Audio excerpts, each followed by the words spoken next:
आज मैं आपको एक कहानी सुनाती हूँ। एक ऐसी कहानी जो शायद आपने कभी चौराहे पर चल रही चर्चा में सुनी हो, शायद आपने कभी अपनी दादी या नानी से सुनी हो, शायद आपने कभी ऐसे माहौल में सुनी हो जहाँ चार लोग इकट्ठे हों और चर्चाएं हो और उन चर्चाओं में एक अलग चर्चा शुरू हुई हो। एक कहानी, गांव की कहानी।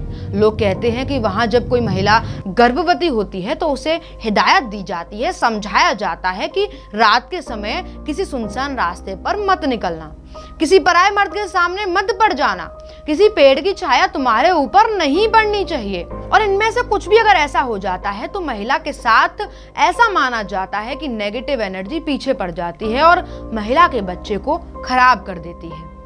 मगर ये कितना सच है और क्या वाकई ऐसा हो सकता है? किसी दकियानूसी बातें हैं ये? क्या ये पुरानी सदी अभी खत्म नहीं हुई क्या? हो सकता है आपके दिमाग में भी यही बातें चल रही हों। बहरहाल अभी थोड़ा और आगे बढ़ते हैं और चलते हैं अपनी इस कहानी की ओर, जो केवल एक कहानी नहीं है मगर किसी गांव की सच्चाई के आधार पर है। बेशक भारत अब आत्मनिर्भर बन रहा है, बेशक भारत अब सशक्त बन रहा है, मगर इसकी कीमत चुका रहे हैं झारखंड के जादूगोड़ा में रहने वाले लोग। ये लोग अपनी जीने की कीमत अपनी जान को जोखिम में डालकर चुका रहे हैं। भारत के आत्मनिर्भर बनने की कीमत अपने सर पर 100 बीमारियों का बोझ उठाकर चुका रहे हैं।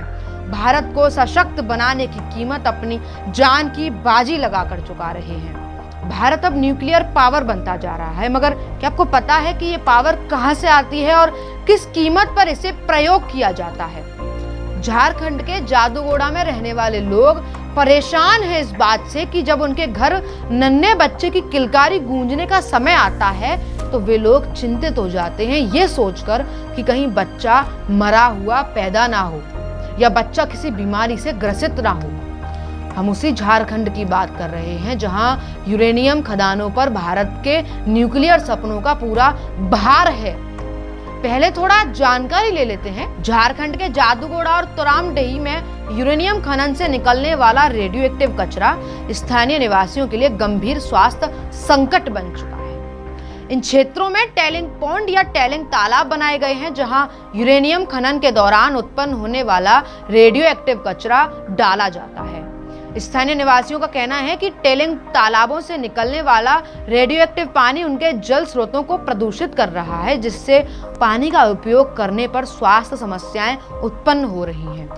रेडियो एक्टिव तत्वों के संपर्क में आने से बच्चों में जन्मजात विकृतियां, बांझपन, कैंसर और अन्य गंभीर बीमारियों के मामले बढ़ रहे हैं। जादूगोड़ा में जन्मे बच्चों में जन्मजात विकृतियों की दर सामान्य से लगभग 2 गुनी है।